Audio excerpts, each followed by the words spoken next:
গত ২০শে সেপ্টেম্বর মঙ্গলবার যুক্তরাজ্য আওয়ামী লীগ লিডস শাখার উদ্যোগে স্থানীয় সিলেট লিংকে এক মত বিনিময় সভার আয়োজন করা হয়। লিডস আওয়ামী লীগের ভারপ্রাপ্ত সভাপতি দিলাউর রহমান মুজিবের সভাপতিত্বে এবং ভারপ্রাপ্ত সাধারণ সম্পাদক শাহ ইয়াওন মিয়ার পরিচালনায় প্রধান অতিথি হিসেবে বক্তব্য রাখেন যুক্তরাজ্য আওয়ামী লীগের সাধারণ সম্পাদক সৈয়দ সাজিদুর রহমান ফারুক এবং বিশেষ অতিথি বক্তব্য রাখেন যুক্তরাজ্য আওয়ামী লীগের দপ্তর সম্পাদক বিশিষ্ট সাংবাদিক কবি শাহ শামীম। অতিথিরা বলেন, আজকে বাংলাদেশ সরকারের বিরুদ্ধে যেসব ষড়যন্ত্র চলছে তার নাটের গুরু হচ্ছেন তারেক রহমান। তিনি এদেশে বসেই নতুন করে ষড়যন্ত্রে মেতে উঠেছেন। তার এই অপকর্মের জবাব দিতে হবে বঙ্গবন্ধুর আদর্শের সৈনিকদের।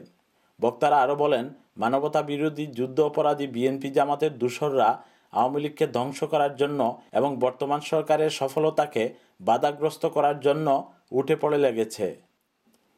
তারা শেখ হাসিনার ভীষণ সুখী সমৃদ্ধ ডিজিটাল বাংলাদেশ প্রতিষ্ঠিত দেখতে চায় না। বক্তারা উক্ত সভা থেকে মুক্তিযুদ্ধের চেতনায় বিশ্বাসী বঙ্গবন্ধুর সৈনিকদের ঐক্যবদ্ধ হয়ে বিএনপি জামাতের সকল ষড়যন্ত্রের বিরুদ্ধে রুখে দাঁড়ানোর আহ্বান জানান। সভায় অন্যান্যদের মধ্যে বক্তব্য রাখেন যুক্তরাজ্য আওয়ামী লীগের সদস্য এবং লিডস আওয়ামী লীগের সিনিয়র সহসভাপতি মাস্টার আবুল খয়ের, আওয়ামী লীগ নেতা আফজাল হোসেন, সৈয়দ অদুদ আহমেদ, মল্লিক খালিক, সাব্বির আলম কুরেশি, আখতারুজ্জামান আখতার, বজলুর রশিদ ভূঁইয়া, রেজাউল ইসলাম নূর এবং শাহ সুয়েল আহমেদ ছাড়াও ম্যানচেস্টার, ওল্ডহাম এবং রোজডেল আওয়ামী লীগ যুবলীগের নেতৃবৃন্দ।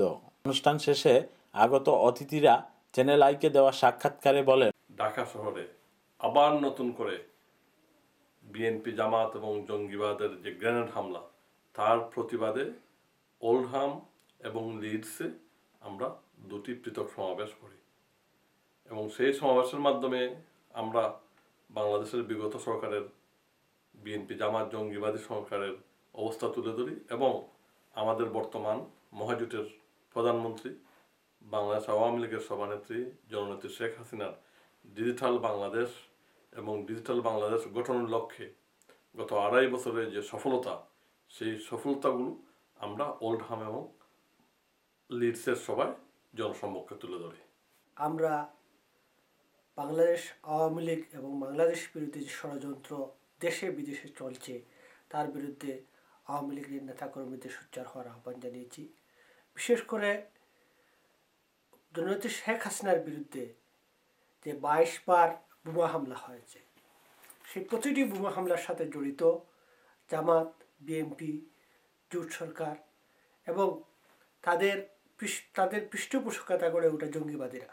যুক্তরাজ্যে বসবাসরত সকল প্রবাসীদের জননেত্রী শেখ হাসিনার ডিজিটাল বাংলাদেশ প্রতিষ্ঠার যে সংগ্রাম, যে প্রচেষ্টা, সেটাকে সহায়তা করার জন্য এবং এর পক্ষে কাজ করার আহ্বান জানাচ্ছি।